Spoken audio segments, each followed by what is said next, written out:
একটি মেয়ের সত্য ঘটনা।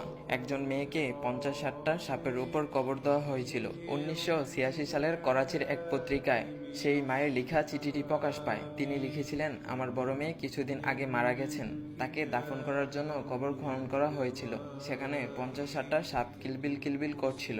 এই অবস্থায় দেখে 2-3 বার আবারও কবর খনন করা হয়, কিন্তু প্রতিবারই সাপ দেখা যাচ্ছিল। সকলের সাথে পরামর্শ করে ওই সাপের উপরই কবর দেওয়া হয়েছিল।